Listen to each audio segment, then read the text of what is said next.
Ghar, home, is a beautiful story of sentiment. After settling in the city, the author and his brothers decide to sell their old village house, but then the entire situation changes as they witness their mother's memories being rekindled. The author and his brothers also come to understand, and when they decide not to sell the ancestral home, it's as if a great weight is lifted from everyone's chest. Thus, a unique and profound emotion is experienced here. After settling in the city from the village, the thought of selling our old, almost always locked, village home came to mind. Even our old neighbors from the same locality where our house was located had now moved to the city. Most of them had already sold their homes. This meant that when we would go to stay for a few days in that village house during social occasion like weddings or funerals, or long holidays, it felt quite strange. New neighbors had moved in, and we hadn't formed any connections with them. They, too, considered us mere visitors. So, there was no longer any appeal in keeping that house. Moreover, due to being constantly locked, the old house was deteriorating further. If the monsoon was heavy, water would seep in through the tin roof. As a result, one of the walls had developed a crack. The open, unprotected veranda and courtyard would accumulate layers of trash. So, with the consent of our elderly grandmother, we finalized the decision to sell the house. We recommended it to a resourceful friend of ours who lived in the village to find a suitable buyer and then returned to the city. One day, an offer indeed came. The offer was reasonable, and the person making it was also good and trustworthy, so there was no longer any question of delay or hesitation. But at that very moment, a pang of sorrow arose in my mind, and the unsettling thought kept returning: why should we get rid of our ancestral home?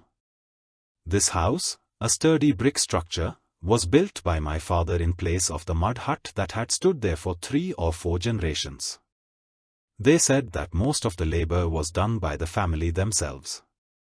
They even hauled the bricks in their own bullock cart. For the mortar, they personally dug up sticky clay from the village's Ambatlav pond. For the wood, they cut down old neem trees from our farm. My mother carried baskets of mortar all the way up to the rooftop.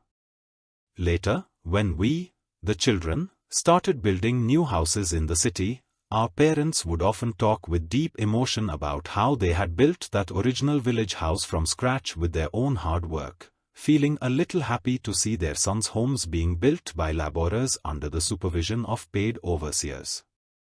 Not only were all of us siblings born in that house, but it was in that very room that our married lives began, and where my children were also born. Many good and bad events happened in our lives, and this house was a witness to it all.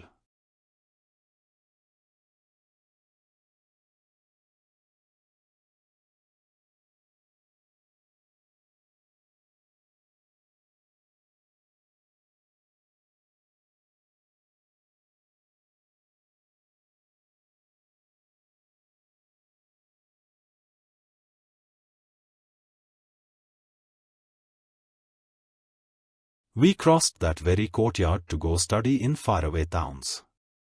One day, we crossed that same courtyard and settled in the city. The wedding marquees for our sisters and us brothers were set up in that house's courtyard. There, we had both quarrels and affectionate gatherings with community members. There were loud arguments with neighbors and sweet, intimate conversations around bonfires in the winter. In that very courtyard, the voiceless members of our family, the buffaloes, oxen, and calves, were tethered.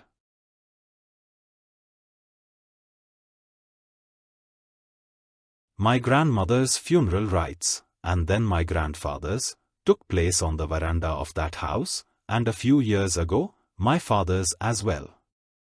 On both sides of our house are other homes. One belongs to my lifelong companion by birth. It's also locked. My friend, after wandering many places in the country to earn a living and experiencing a broken home, now lives in Ahmedabad. In the house after that, Kashifoy used to live. It's been years since she passed away. The veranda where she would daily perform her religious observances with a sand clock for hours, now sees a pot-bellied Bharot sleeping there. The owner of the house across the street passed away unmarried, even in his old age. The one who bought the house after him established neighborly rights through courtyard disputes. That house also collapsed one day and has been rebuilt anew, facing a new direction.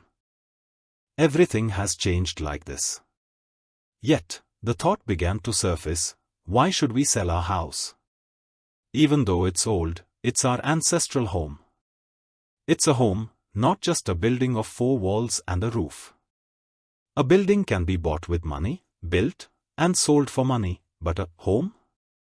A home is an emotion. Even if there's no physical house, the feeling of home is still precious. It cannot be bought or built with just money. So, the feeling started to grow. Let the house get old, let it deteriorate, let it even fall apart, but let it remain a home. On the other hand, my mind argues back that all this is just sentimentality. If we are not going to live in the village, what's the point of keeping the house there? We are getting a good amount of money for it. Put that money in a fixed deposit, and even then. The thought of selling the house ultimately remained.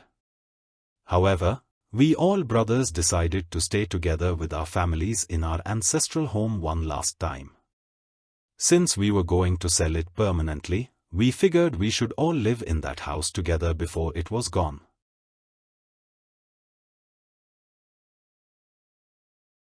Again, the long-closed house was opened once more.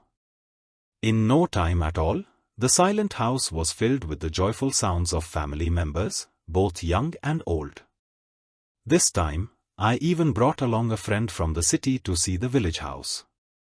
It felt like the old days had returned.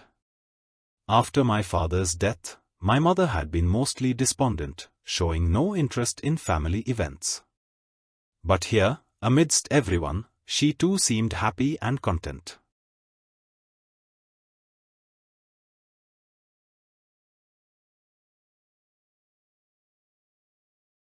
But now, every wall of the house began to scold me. I sat on the veranda, where I always used to sit, where I had first traced the alphabet, and where I later pored over books for higher studies during every holiday. As I leaned against the wall, it shook me from within. I turned back, ran my hand over it, and it seemed to say, "You've come after all this time, and now it's just over."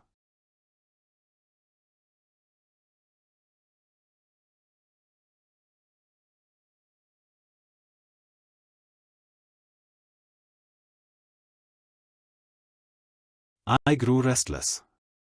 I set up a cot in the courtyard and sat down. The manger was empty now, there were pegs but no cattle. Yet, as my gaze fell upon them, they all seemed to move in unison. I stood up abruptly. I kept staring at the filled courtyard with vacant eyes. These eaves of the house. How many monsoons had I heard their music? My sisters sat here under the toran for their weddings, and here, the funeral biers of my grandmother, grandfather, and father were made. It felt like a lump formed in my throat. I went into the room. The old, closed room felt even more expressive. A little light came through a small lattice window on the back wall. This room was once filled with large storage bins and containers. All of that had been removed long ago, but in the corner, a large churning pot still sat, and a big churner hung from a peg. I was born here, and my children too. Now what?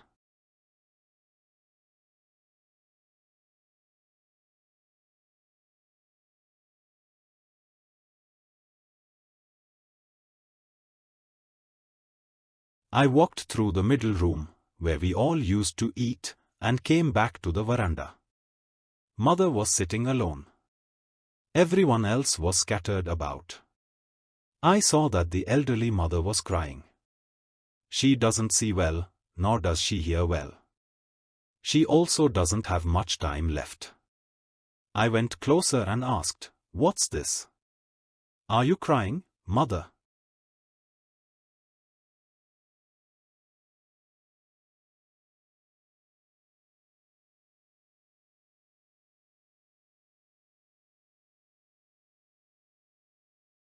And with that, she started crying even harder. "This house," she barely managed to say, choked by tears and sobs. She was crying more than she had when my father passed away. Slowly, between sobs, she said, "This house, don't sell it as long as I'm alive. I don't have many days left. After that, you can do what you want."